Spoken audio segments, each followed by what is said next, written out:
So I'm in Las Vegas, and one of the first things you notice lately when you get off the plane in Las Vegas and you go to any of the casinos or down by the Strip or down on Fremont is it smells a little different, right? Yeah, it's a weed was legalized here in Las Vegas not long ago, and I don't have a problem with that. It's just it's very funny. The sweet smell of cannabis is everywhere. Hi, it's Bill. This is Creative License, and thank you again for being a part of my little dog and pony show. Check out my sponsors, you know who they are. But right now, this brings up an idea that, and a conversation that I've had with a lot of DJs. And it has more to do with how you show up to do your job. And for years, it was, well, it's a great job where you can party and you can drink. And I think I should be able to drink when I DJ. And or I'm better when I have a buzz on. I'm more relaxed. I do a better job.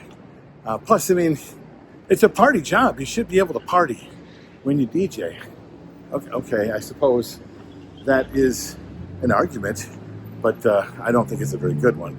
And there are still people out there that take that on, even though, hey, man, you wouldn't take your job at Target and also keep a flask with you, right? But that's neither here nor there. Or is it? Because now there's less people that are drinking on the job and more people that are high. I hear it all the time. I'm not drinking. I'm just smoking a little weed. It's not bad for you. It's not something that's addictive.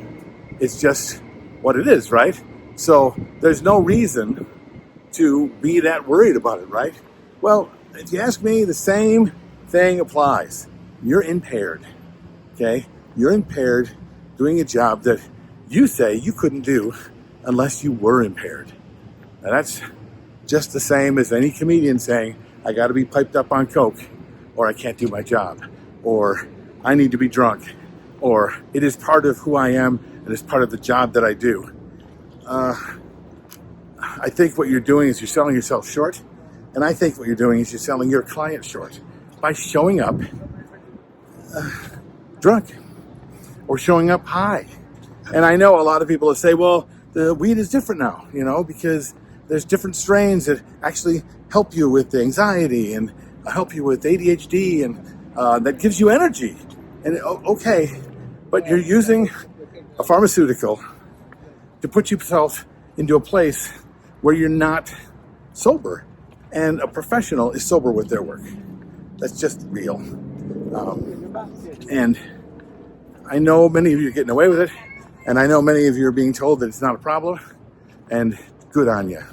But I think that if what you really want to be is a professional, then you really have to find a way to do your job without pharmaceuticals, without marijuana, without alcohol, without drugs.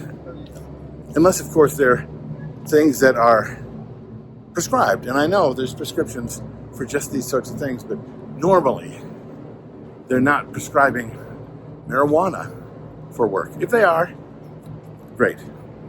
And again, here's another thing too. The people that get the most excited about this, the most upset with me about this, are the ones that are weirdly taking it personally. Because obviously they've been doing their job impaired for a very long time. I don't think that's something you need to do. I think you should try to be without it in your life and in your work. What do you think about this? Tell me in the comments below. Otherwise, I'll look for you next week. Or maybe I'll see you here on the floor at the South Point Hotel for the MEX DJ Conference. If I do, say hi.